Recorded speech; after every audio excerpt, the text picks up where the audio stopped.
Hello and welcome to this really special interview and conversation, really, for World Childless Week. We are worthy. I'm here with Helen Louise Jones of Our Healing Voice, and we've known each other, we've worked out for 11 years. And I've been a World Childless Week ambassador since 2017 when it started. And Helen and I have been together and separately on a journey over the last 11 years, 12 years, 13 years, because we were on that journey before we met each other, to really recover a feeling of worthiness as childless women. So we thought we'd come together and just make this little interview conversation to sort of share the differences and the similarities in our journey, in the hope that perhaps something here will inspire you in your journey back to worthiness. So my name is Jody Day. If you haven't met me before, I'm the founder of Gateway Women, the author of Living the Life Unexpected. And I suppose I've spent 13 years now advocating, writing, supporting childless women around the world. And I've met many wonderful women in that time. And when I lived in London, as I did, one of those people I had the pleasure of meeting both online and in person was Helen Louise Jones. Over to you, Helen. How have things been for you in our relationship and also your connection to World Childless Week? Because you've had a big connection too. Yeah, I've had a big connection to World Childless Week over the years. I've done all sorts of interviewed stuff. I've made submissions, and this last year I was a World Childless Week champion. But 11 years, yeah, Much deserved. thank you. But yeah, 11 years ago, I discovered Gateway Women while I was listening to a SoundCloud because I had to make a SoundCloud for some singing demos. And your voice came on. You were speaking at the Women of the World conference. And Mm, yeah, I ended up joining Gateway Women, which was really a huge thing because at that time I'd been extremely alone in my journey. My journey started mm, in my teens. And yeah, I was on that platform for quite some time with you and mm, obviously met lots of other women. And through that, started singing and doing chanting circles, all sorts of things like that with mm, that within that community first of all. And I've made friends through that community, and that's mm. because of you, Jody. You were like the big sister for us all, speaking out, having our back. And it's allowed, I think, me and other people to spread their wings publicly, Mm. which is really what's needed because the more of us, the better that are out in the light. Absolutely. Yeah. Yeah. I mean, it's actually got to the point, I mean, like 15 years ago when I started looking for anything, Mm. around this, around being childless not by choice, I couldn't find anything. I mean, I did find eventually a sort of a couple of blogs coming out of the US, and they were wonderful, and they were written by sort of heterosexual women in marriages who'd had fertility treatments and they hadn't worked. And Mm. that was really the only perspective out there. But I was still really grateful to find something.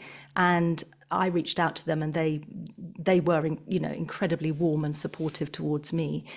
But there was still nothing about being single and childless, which I was in my mid 40s, childless by a combination of all kinds of things. Mine was a mixture of infertility, ambivalence, and circumstance. None of our stories are straightforward. Mm. And it was just so wonderful, with Gateway Women to meet so many different stories and so many different women.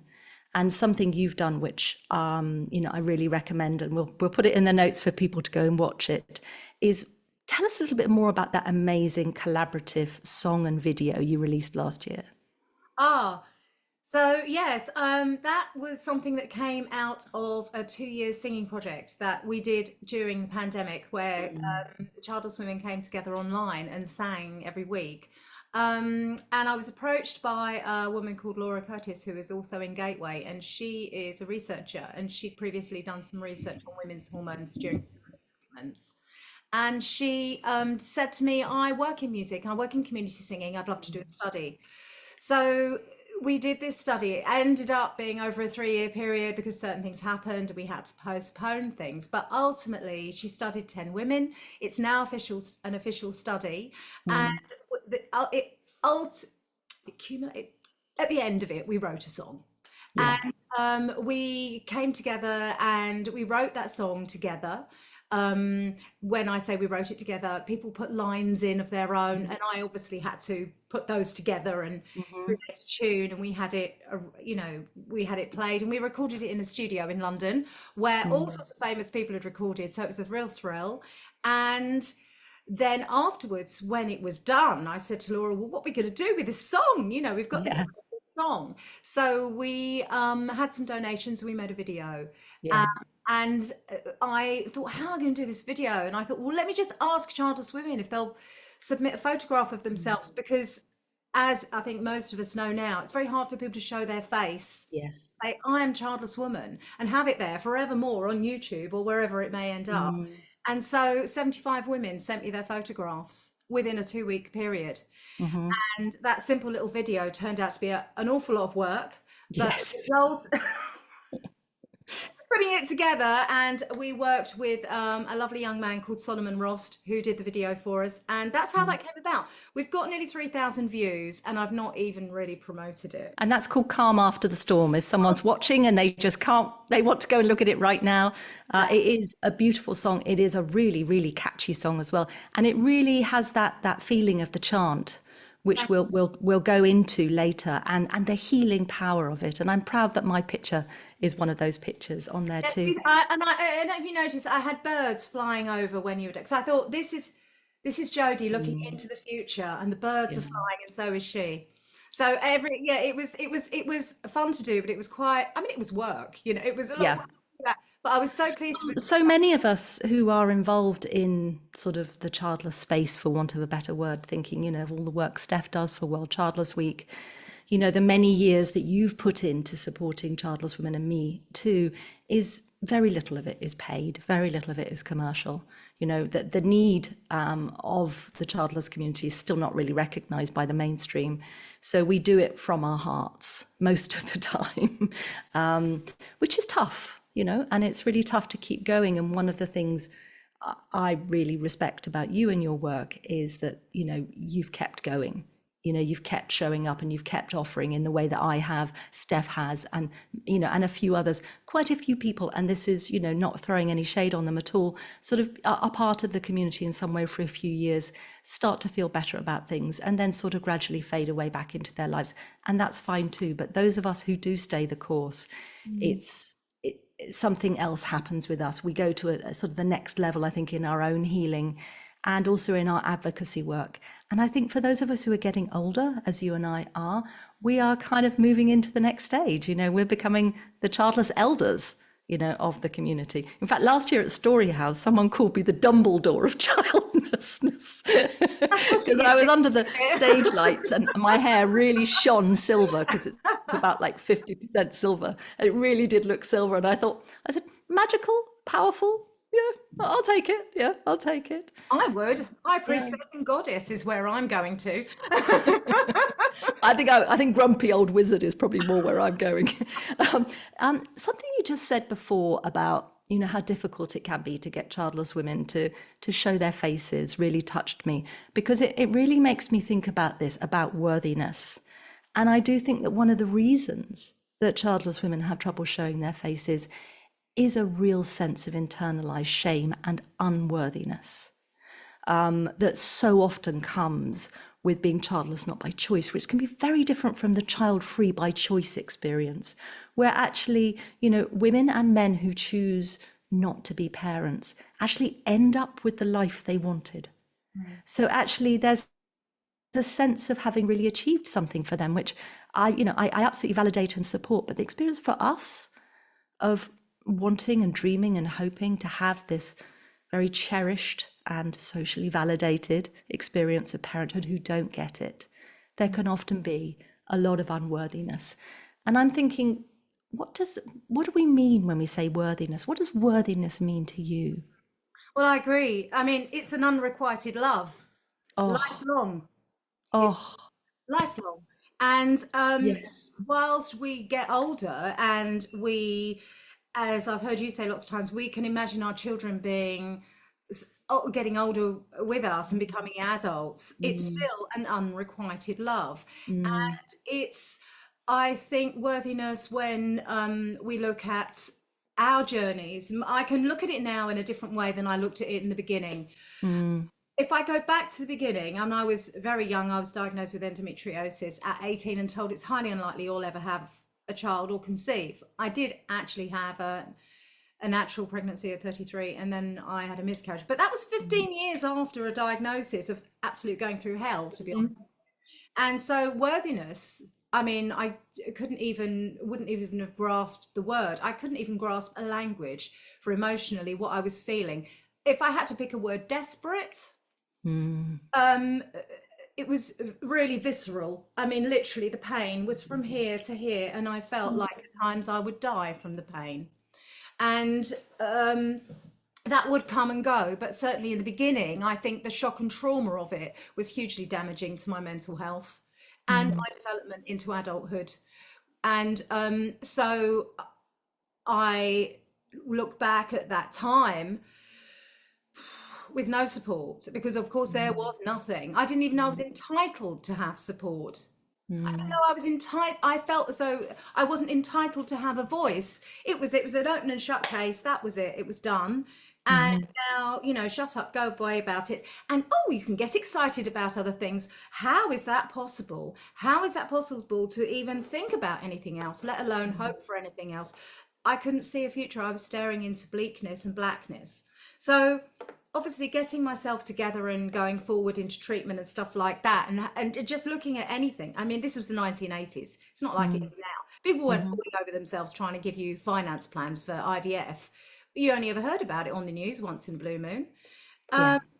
So yeah, I mean, there's years and years and years, and worthiness to me, I suppose, looking back on it now, and probably from my mid-20s, was thinking, I need to save myself before I do anything else. I need to save myself, and then I need to try and put myself back together somehow. Not even back together. I need to make myself into something else, so that I need to piece my heart together so that I can have the courage to go forward. When I look back now, I can now see that through the work I've done within the childless community, but more importantly, when I went into music in my late 20s and became a singer, that really has been life-changing for me. And I went there really as, because I needed something for myself that stopped me thinking. My brain was in overload. I was on fast forward, and that stopped me thinking about potentially being childlessness. That phrase, anticipatory grief, is huge. We talk a lot about what happens afterwards, but the years leading up to is very, very painful for so many women. Of course, that causes more stress and trauma in the body, as we know. So yeah, music for me, unexpectedly took me really on a journey of healing, even though I didn't know it in my 20s and 30s, when I was singing in bands, and I was finding my style. I was into jazz and blues and improvisational music, working abroad in Asia, and having an amazing space to discover myself. Through that discovering, I discovered I was able to, I suppose, kind of heal myself through that power, and also to recognize what was important to me and what my identity was for me as a person. And now, at the age of 50, I'm going to be 58 this year. I'm only a couple of years behind you, Jody, and I now understand myself and my journey through my childlessness. And it runs side by side. It's been a lovely, beautiful balm for me, that at times has involved pulling off a few sticky plasters.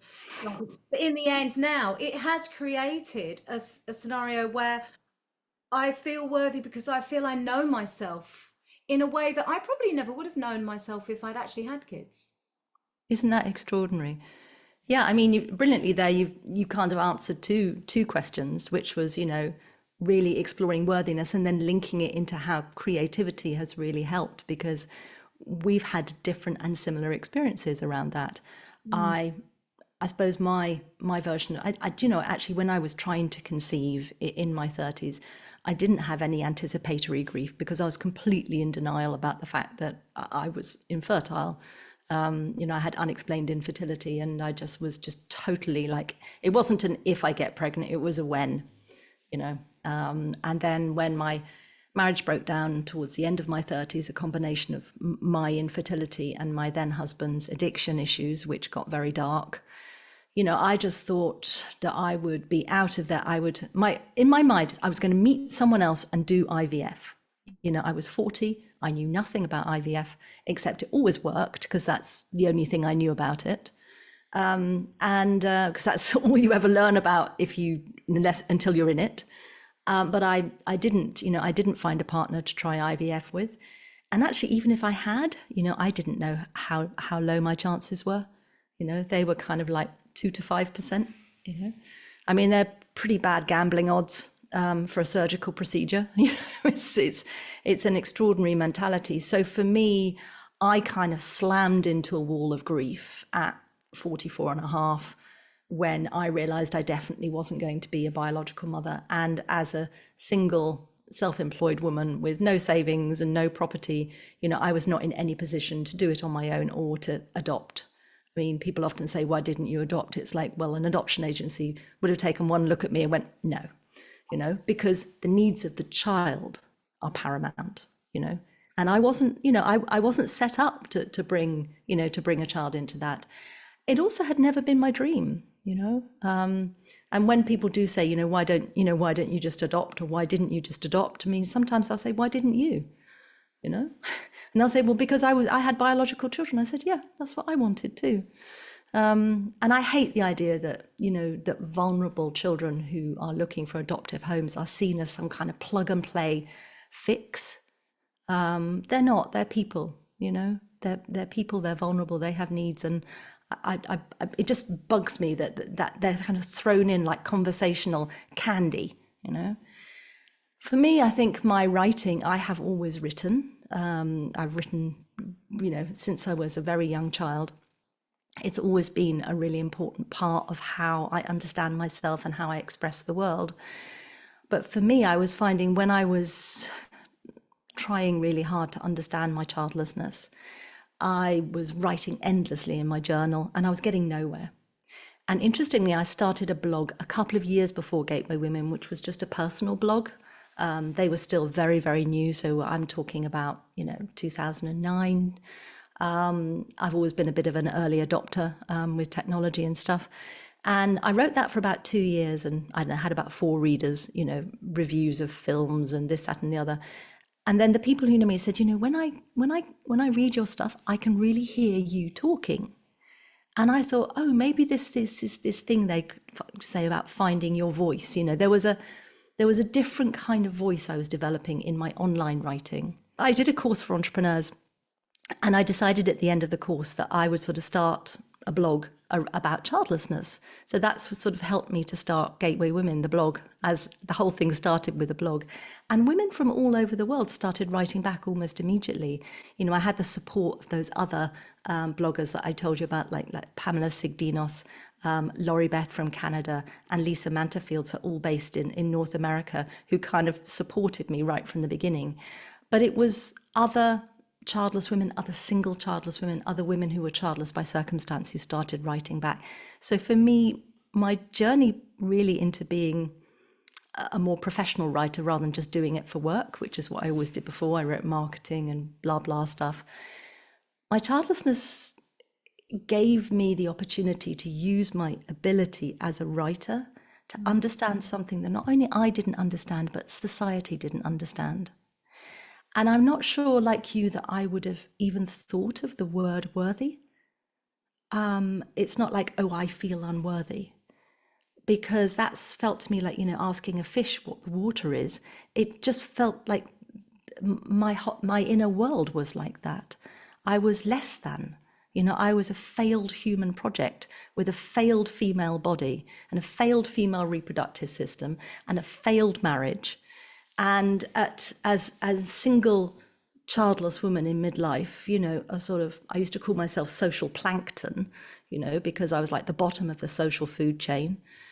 All of the friends I'd had in my 20s and 30s, every single one of them had gone off and had children, had moved to the motherland. There were 2 child-free women in that, one of whom I knew quite well. I was quite scared of them at the time because I didn't understand. And because they were really happy with how things had turned out for them. So I couldn't quite relate at that point. But for me, finding my voice on the page and having it validated, Mm. by others saying, yes, that's exactly what I'm feeling. How can you know the exact words in my head? And then bringing us together. Just that sense of like not feeling alone, not feeling crazy. And then through my training to become a psychotherapist, beginning to realize what I was experiencing, what so many of us were experiencing, was grief.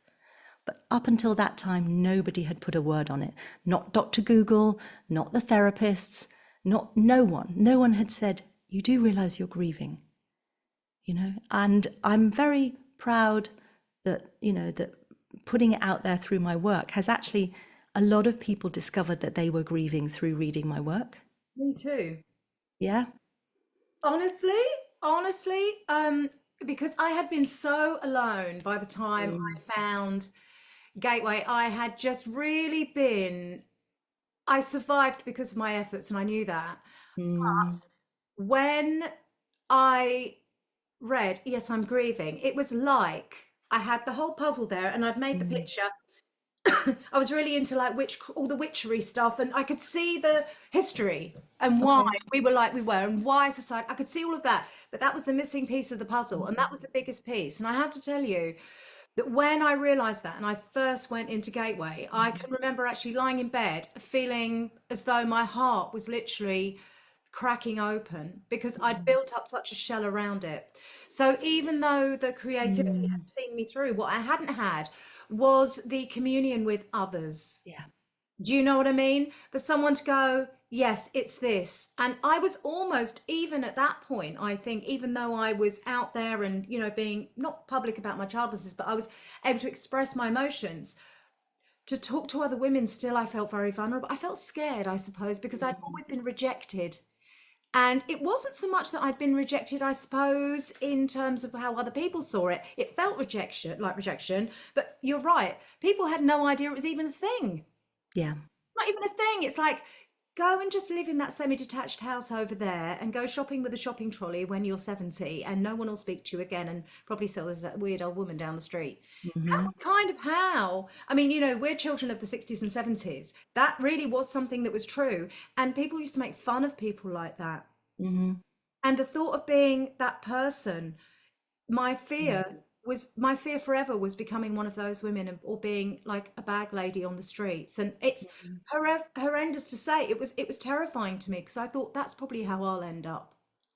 Yeah. How will I survive? So actually having people, I always used to say this, I used to say, well, I can be passionate about it and all the rest of it, but we need people who understand how to write a blog. I mean, I used to write a blog. I think I was the only person that ever read it, because I don't think I knew how to press enough I used to read it. my blog. So the ramblings of a crazed kind of 30-year-old. And I couldn't even remember my history because I blanked out so much stuff. Mm. So intent was I on surviving emotionally enough to get through it, to get to somewhere where somebody was doing something. I just remember hearing your voice. I was probably actually not much further from where I'm sitting now, thinking, Mhm. I actually said out loud, oh my God, at Mm. last, someone is standing up. Thank God for that, Mhm. because I knew what it needed, but I was thinking, all I could think of was, let's, go and sit in a church hall with a packet of Garibaldi's and have a cup of tea and all sit there and probably not speak to each other because we're too ashamed or don't even know where to start. So that's your gift, Jody, finding those words and putting them together in a way that people can say, oh, thank God, you've made it easier for me to be able to Mm. show my face and say, hey, listen, that's me too. It was almost exciting to find other women. Well, I don't know about you, but I didn't realize it, but I had really lost my sense of safety in a group of women. I had just sort of thought I was going to be, I feel quite tearful, on the outside looking in for the rest of my life. So to be with others virtually, and then, being in London, we had the opportunity to meet so many of us. I do remember going, was it I was ice skating or roller skating with you on one of my birthdays at Queensway. I mean, we had some pretty funky meetups at the time. Do you remember you spoke at a Women in the World conference Yeah, as well? I'll never forget yeah, this. And a few of us met in the pub in Waterloo around the corner, and you went and I spoke. do. And it was still in the days, really, when it was really only you speaking. We would just Mm. turn up, but we wouldn't say much. And I can remember you were on a panel, and there was a fertility doctor and some other people, and Yeah. you sat up there, and we were all there, and our gateway women. And we hadn't all met really before, Mm. all women. And I remember some said, "Is there any questions?" And I remember I stood up and I said, I have a question, and I can't remember what the question was. I think it was something Mm. to do with perimenopause. And I said, "My name's Helen, and I'm a gateway woman." And you Yeah, looked at me and went, "Oh!" And then I remember, I think it was Yvonne John stood up and she yeah. said, "I'm Yvonne, and I'm a gateway woman." And I thought, and the woman on the panel said, "Oh, we seem to have quite a few gateway women here." And I thought, Yay! yes, we were like a little army, weren't we? We were like a Yeah. little tribe, and you could feel the power growing, which was incredibly empowering for Mm. all of the women in Gateway Women. And Mhm. it was exciting to think that the world was going, "Oh, who are these women and what have they got to say in there?"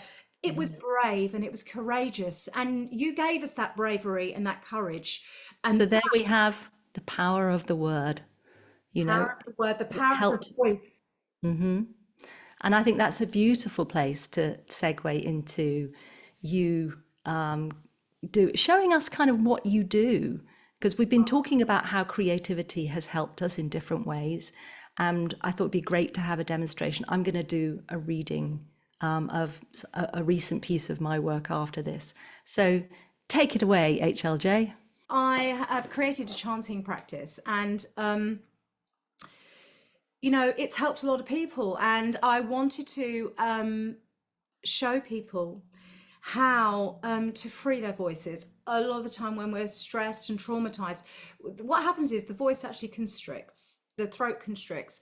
And this is really, it's like a cross between chanting, a little bit of singing tuition, breathing, and kind of stretching. And I write the chants, they're all very heart-centered.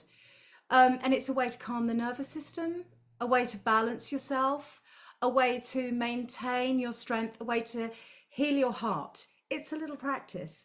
And it's through doing this that we can, we can drop into our bodies, as they say, and we can make sure that we don't let this bit go crazy while this bit is suffering. This little piece between the two, the neck, is so very, very precious, because inside that contains the channel for our voice to be released, powered by the breath. So I'm going to give a little, you can join in if you want to. It's very, very simple. I'm going to give a little, taster of what we do. Obviously, we do lots of breath work and that before we start, but let's give it a go. Hopefully my levels will be all right. So if you do want to do this with me, just make sure you're sitting nice and grounded with your hip bones, shoulders rolled back, nice in breath, longer out breath. And I'm going to give you a little taster of what we do. Hopefully the levels are okay. Connect with yourself, nice and relaxed in the jaw. Eyes closed if you want to.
nourishing our organs, maybe releasing the arms, feeling those beautiful drums, you know, because our voices come from nature. It's something instinctive within us as humans. We don't have to be singing opera or country or jazz. We just have to be finding a place to release the voice. Don't worry if you can't sing. This will actually make you a better singer though. So we're going to go into a flowing chant. So when we're flowing, we'll probably do this after probably about 20 minutes when we're nice and warm and the throat has warmed up and it's feeling more open. We don't want to project, we just want to sing what's comfortable within ourselves. And singing at this range, which is probably a lower speaking range, you'll find your voice will expand by itself. You won't have to push anything. So we'll go to the flowing, and I always say, you know, let yourself flow. So a little example of it. We'll do about 6 of these and see how you get on. Don't worry about the tune, you do what you want. Nice and relaxed. 1, 2, 3, 4.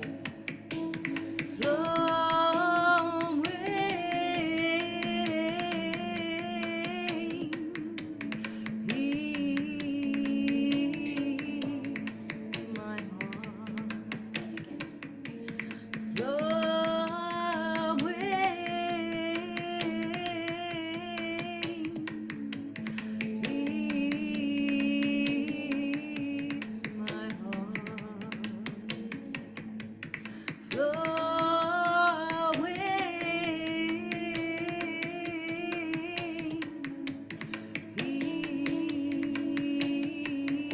peace, my heart. Nice and relaxed again.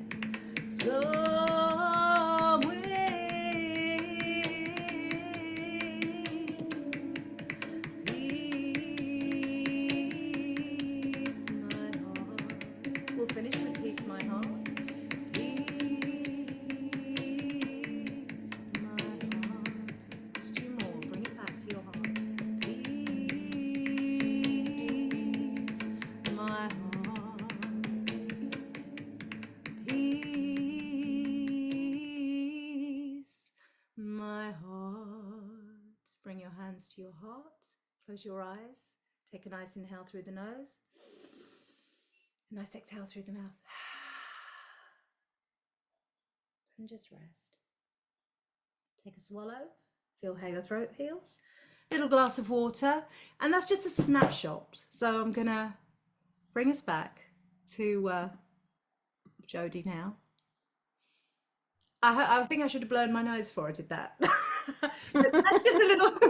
That's just a little snapshot. I mean, the thing is, you know, if you do this for an hour or something, it's amazing. You know, you really are. It's a somatic act, chant. It's ancient, and what we're really doing is we're going to the next. It's like a different avenue of meditation.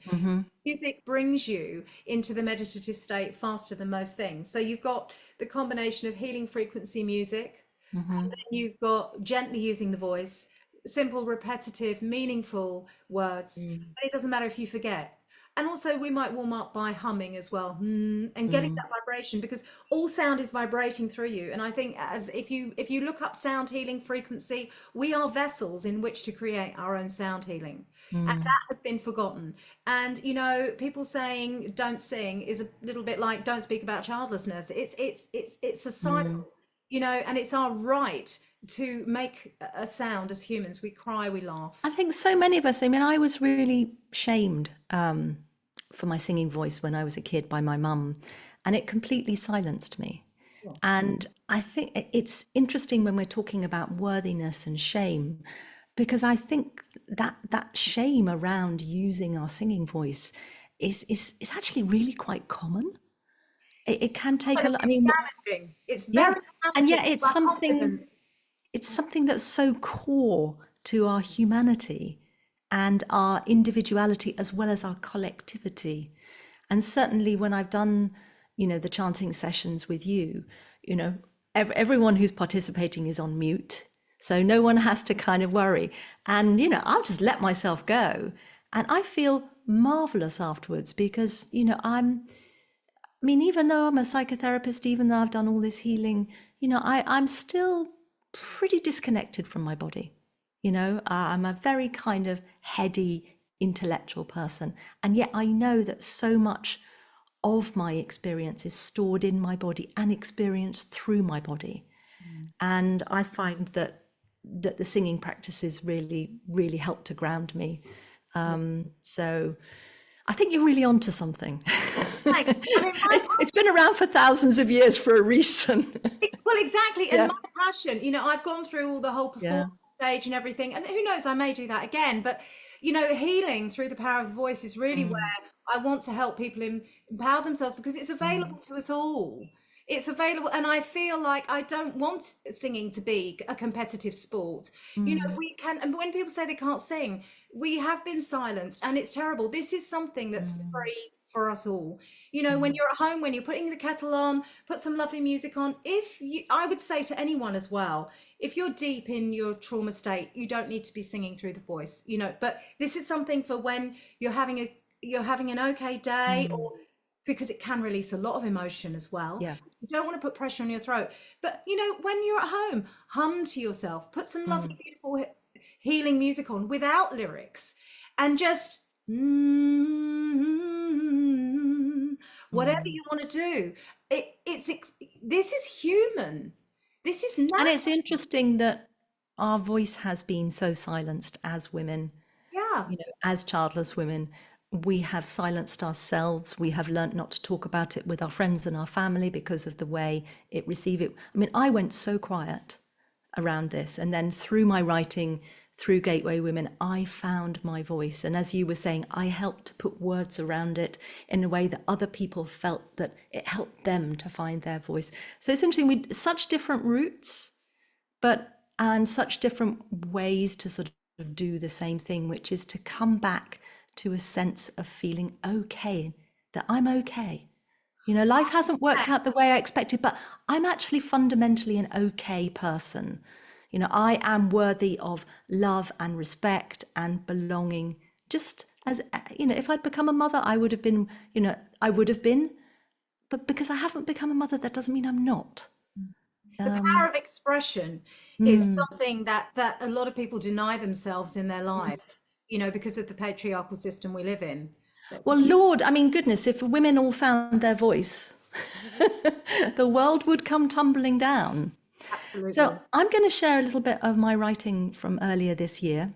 Just a little bit of a preamble. So the last few years have been big years of transformation. I handed over the stewardship of the Gateway Women online community to the next generation, literally to someone who would be young enough to be my daughter, in the form of Katie Seppi.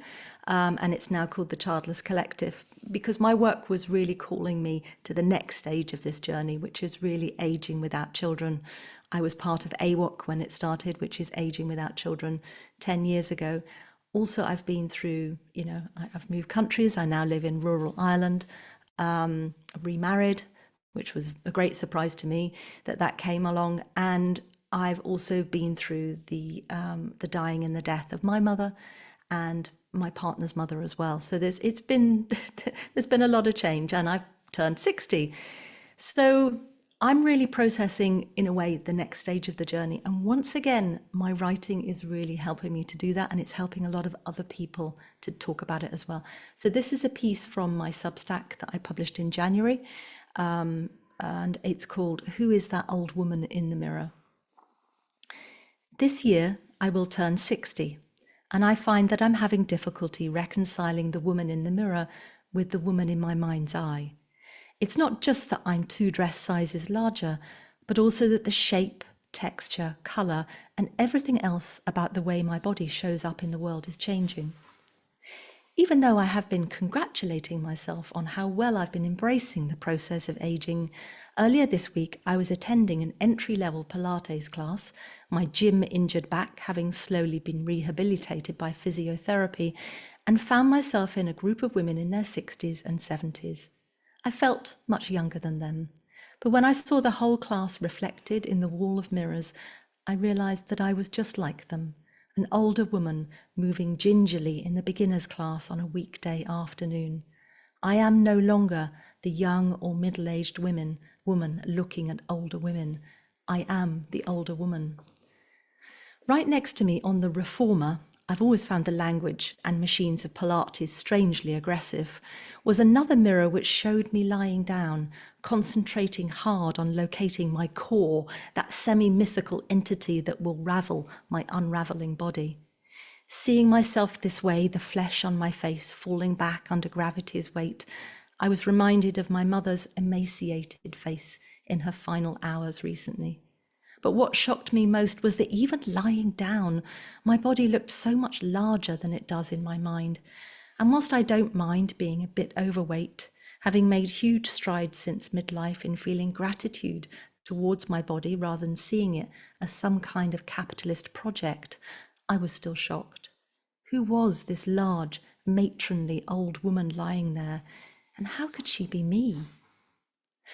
I spoke to a dear friend by Zoom yesterday. We are 1 year apart in age, and I shared this not my body experience with her, and she confessed that she is going through the same.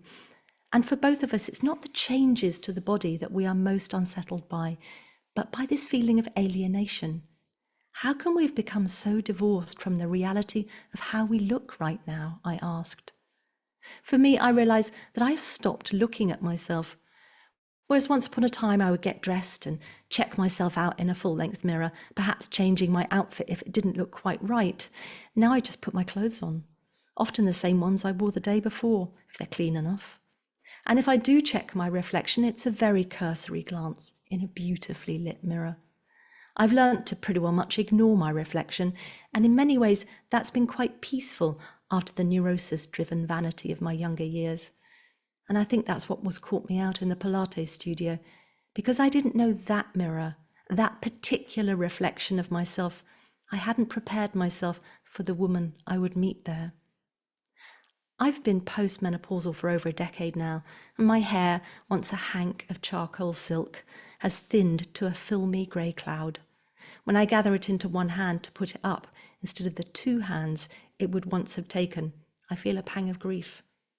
I mostly appreciated my low-maintenance, dead straight hair, apart from a period around the age of 8 when I wondered if my life would improve if I had a glorious hedge of hair like the cartoon character Crystal Tips. And I'm okay with my new colour. It reminds me of my beloved granddad, and the more silver I go, the more I am reminded of him. He took care of me whilst my mother was out at work when I was very young, and I owe my core of good enoughness to him. When it comes to my clothes these days, they tend towards the sensible. It's hard to buy or wear much else here, deep in rural Ireland.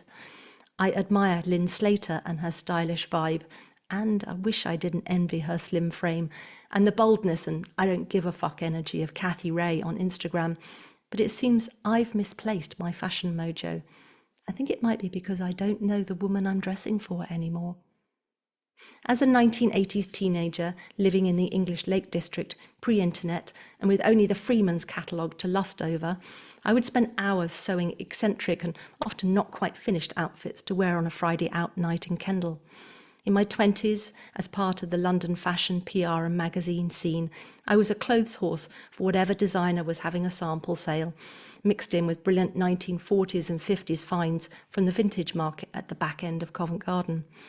Those clothes, supplemented by staples from Marks and Spencer's, it was good back then, and quirky pieces picked up whilst travelling in India and Paris, saw me through my 30s too as an interior designer.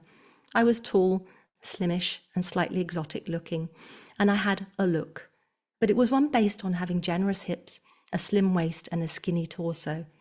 Now I'm more of a chunky tube, and my old look and clothes don't fit me or my life anymore. Old versions of me lurk in dress bags at the back of my wardrobe, but I'm gradually giving them away to my nieces in their 20s. I smile wryly when I see them on Instagram wearing their latest vintage clothes from the 80s and 90s. It seems I am pre-loved. These days, my face is sliding downhill, giving me either an exhausted or mournful expression when at rest, and the skin on my eyelids is wrinkling over my less sparkly eyes, like the ankle socks I spent hours arranging artlessly in the 80s. I've been blessed, for no reason other than genetics, with low-maintenance, lifestyle-forgiving skin. It's made me look younger than my years most of my life, something that used to bother me as a young woman. I looked so babyish compared to my peers. I remember peering into the shaving mirror over the bathroom sink on the morning of my 17th birthday, and my mother, who was so much shorter than me, came and put her chin on my shoulder and asked me what I was looking for. "I want to see if I look grown up yet," I said. She told me that every birthday I would look a bit older and would have gained another year of experience in life, but the person inside me would never really feel any more grown up than it did that day. It was a rare piece of wisdom from her, and a rare moment of mother-daughter connection too. She was mostly too tormented by her own demons to pay me anything other than annoyed attention. When I do look closely at myself in the mirror, I usually look only at my face. I don't wear makeup, I never have really, and so it feels reasonably familiar to me still. But it seems that unconsciously I've allowed my eyes to swerve away from those parts of me that have been undergoing a gradual but seismic change this last decade. And so, as I prepare to leave my 50s this year, I'm realizing that I'm also going to have to let go of my idea of what my body looks like. I'm going to have to let go of the woman in my head. Something Lynn Slater wrote recently echoed this experience when she had her own encounter with the stranger in the mirror. How could it be that I had never taken the time to imagine her, to know she would eventually come? Why had I not prepared for this day? And this feels like the nub of it. How do I find my way back to her, to me? How do I fully inhabit my one precious body, rather than living in a room nearby, full of old photo albums? After a traumatic adolescence and the infertility that left me childless, even at the best of times, being fully present in my body doesn't come naturally to me. I'm close by, but I observe myself from a discreet distance. Yet I remember myself as a child hanging upside down from trees and twisting myself into pretzels of joy, copying Olympic gymnast Olga Korbut from the TV. That version of Jody didn't know she had a body. She was a body. Somehow, I need to find my way back to her.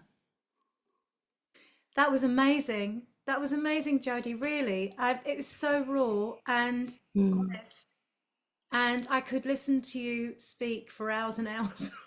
Hours. I feel like I'm at a one-woman show, and I don't want to end. You don't have. You could be the new vagina monologues. You could be the new. It's. I'm not surprised that that did so well. How many views did you get with that? Excuse me, I'm coming to the end of bronchitis. It was I don't know, thousands, but it was pick of the week on Substack, in the culture section, which was out of 25,000 essays, so it really, really touched a chord, and was shared so much. And I've written more on that recently. And it childless women understand it, but actually it's really resonating with all older women. And one of the lovely things is that, once again, my writing seems to be creating community around it, because as people resonate with what I'm writing, then they share their stories in the comments. And I've met so many other brilliant writers, women writers, writing about growing older. And, a lot of women who are mothers, grandmothers, or who aren't going to be grandmothers, childless, child-free. It's been really, really interesting to meet a much broader, group of women.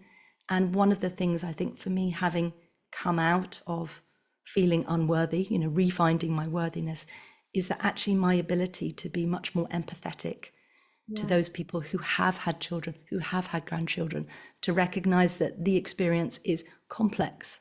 It's not the kind of amazing thing it's advertised to be all the time either. Human life is messy and complicated, and we all have a different version of it, and we've all got things we can communicate and support each other with.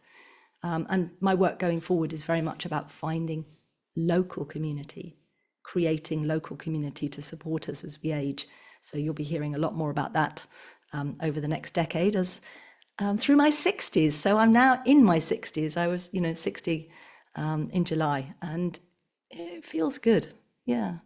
I do think that certain things struck me as you were reading. We were talking about worthiness, and then it's almost like, I think, wow, what a training ground we've had of surrender and acceptance in order to my goodness. for I really think it's preparing us for aging, actually.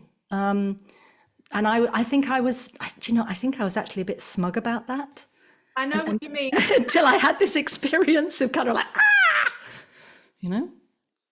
It's interesting because I look at women, friends of mine who I've known since school who have children, and I can see that things are hitting them in a Mm, way that I feel, wow, I have a real preparedness hmm. for other things. However, when it comes to the body, yeah, because and also I think growing up when we did wasn't the Mm, focus so heavily, through the whole aerobics, Jane Fonda, mm. 1980s, everything was about visual, how you looked. Everything was terribly shallow, really. I mean, I think it's probably actually much worse now. I mean, I am so grateful to have been an adolescent and a teenager and a young woman pre the internet, and pre digital. There's no record of some of the nonsense I got up to. Now, before you and I end off digressing, we need to bring this beautiful conversation to a close. And I wondered, Helen, if you imagine who's watching this and imagine what words of encouragement you could give maybe to someone who is, further behind, not as far along the journey as we are, some words of encouragement for whoever is watching this. yeah. I just want to say before, as a little precursor to what I'm going to say, but I see you. We both see you. We understand how terribly painful and lost you could feel. Mm. I'm hoping that the shame thing will get less through time, because of course you know that there are people around you. However, that doesn't take away knowing all these women, which probably you can take for granted now, that support is there. It doesn't take away that personal pain. Mm. It's huge. We know how huge that is. So, on a practical level, I'm going to speak quite practically now, because I was very, very alone, as you were, Jody, and I was very alone from a very young age. Mm. Um, know that things change. The only certainty in life, they used to say taxes and change, but let's get away from the tax joke. The only certain thing is that everything changes, and you Mm. will change. And you will get through this, but not only will you get through this, you will change as a person. You will become enriched. But as a practical thing, I would say go to something that you feel gives you a little bit of escape. We all need to give ourselves a break. For me, it Mm. was singing and music, and I didn't start singing till I was 27. But I'd always been very creative. I started as I was a hairdresser. Then I did interior design at college, actually. And Mm. then, and I went there. I didn't go there thinking that I'd end up Mm. here. But the thing is, when you get into something that gives that grasps your interest, let yourself be interested in something as well, because you need to create some kind of balance for yourself. Mhm. And then also remain active, because it's a very physical thing. You must keep your breath flowing through your body. And I would just say, try and engage in something that interests you, something outside. And you might say, nothing but having a baby interests me, because that's how Mhm. nothing else interests me. And I really get that. But you never know where any path will lead you. And Yeah. I can only speak from my own experience. Jody's obviously speaking from her own experience. But if I had not taken that path, and I did all sorts of things, I went to some singing lessons, I joined a gospel and jazz and gospel group. I had huge emotional releases through that. But Okay. I just feel that, you don't need to look for passion. Just look for something that interests you, something that gets you through, whatever gets you through. Yeah. Going, and just be certain and just know that it will change, because you have a wonderful giving energy within you, and you are a whole woman, you are a whole person, Mm. and you have a lot to give other people. And the other thing I would say is, don't deny yourself the feelings of feeling like a mother. I still feel like a mother, even though I'm not a mother. And that's okay. And I never used to think it was okay to feel like that. Mm. Accept everything you have, you know, because that generosity and that love has to find a channel. And may Yeah. you grow into the wonderful woman that you will and are and will Mm. forever be. You know, you have a lot to offer life and a lot to offer yourself just in the place of your own Mm. heart. And your, you know, we need to look for acceptance. Comes in time. Acceptance is huge. As I said, people go to be monks in monasteries to find acceptance. We have to find it for childlessness. It's huge. And in time, that place of surrender, you'll think, oh, I just have to give over. And you will eventually. So, but I would Mm. say start with something that interests you. And be Mm. careful who you surround yourself by when you're really fragile. Be Yeah. careful. You know, be with women who understand, because Mm. we need safety. You're right, Jody. It's, we need to feel that we can be safe in our bodies. We need to feel we can feel safe in the world. Mm.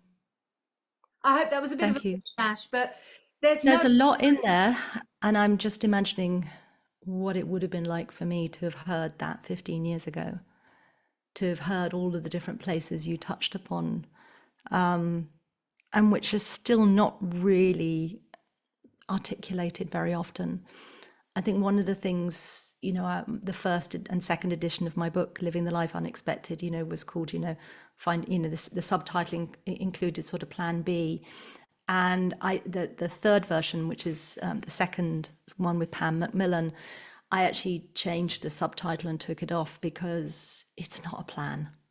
You actually can't plan the person you're going to become, because the person, the version of you who, whether you're a man or a woman, who is going to come out the other end of this grieving process is someone who is at peace with not being a mother, not being a father. And when we are destroyed by that, we can't imagine that that's possible. But the process of becoming that person means you're actually quite a different person by then. You're living with something that you didn't think you could live without. That is not the same version of you that is going through the pain. Different things will be important to you. Different things will be of interest to you. I mean, sometimes women, have said to me, I just want to skip the whole grieving bit. I just want to go straight to the plan B. I mean, I actually did a retreat once, and someone admitted to me that they fantasized that at the end of the retreat, I was going to give everyone an envelope with their plan B in it. Well, Jody seems to know what to do. Maybe she could just tell me what I need to do with my life. And it's like, well, not only, is that not, that would be like setting someone up on a blind date. It's like setting up your soul on a blind date. It is impossible to know.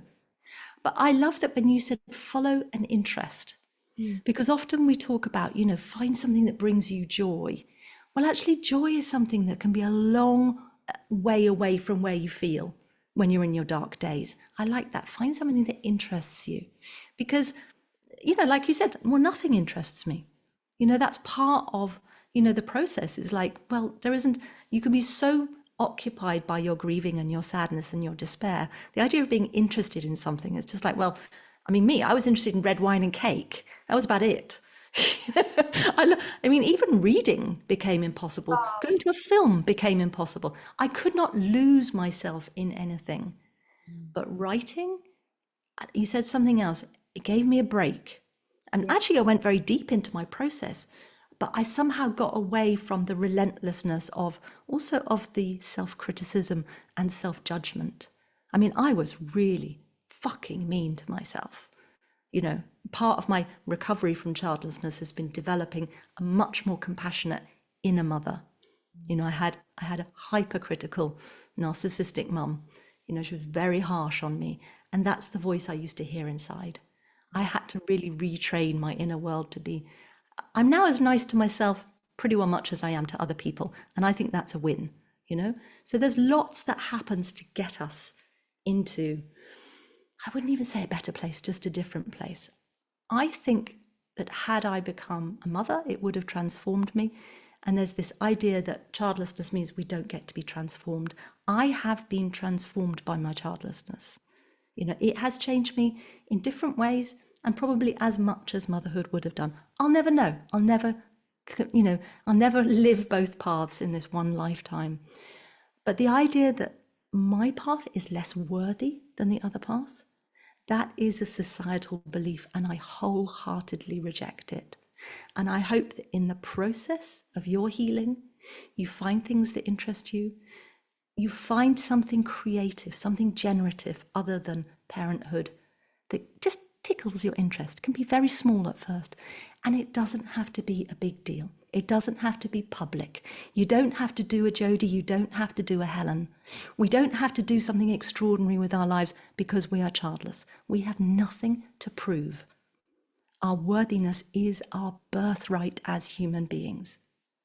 It is not dependent on becoming a parent. And I hope that maybe it's gardening, maybe it's cooking, maybe it's baking, maybe it's writing, maybe it's singing.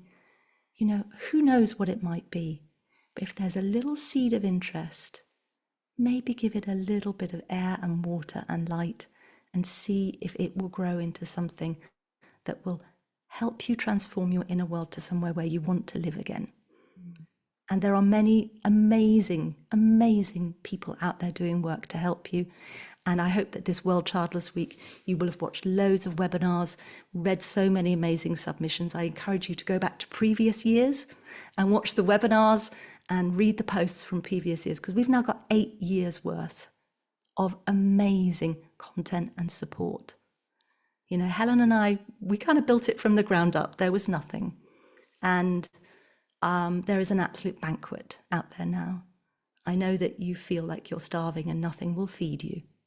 But I hope that you will take a taste away from this conversation and from World Childless Week, and gradually you will begin to feed your soul again, your perfectly worthy childless soul. Yeah. So that's it from Helen and I. We famously could talk forever, so we're going to stop. I've still got 3 hours worth, Jody. So we're going to stop now. If you want to find out more about either of our work with World Childless Week, you'll see it in the notes below this video. worldchildlessweek.net. With love from Jody. Thank you so much for watching. And with love from me, from Helen, and take very good care of yourselves. And remember, 4 breaths in, an inhale and a long exhale. Yeah, just a nice conscious breath. Thank you. Thank you so much, Helen. Thank you. Bye, everybody.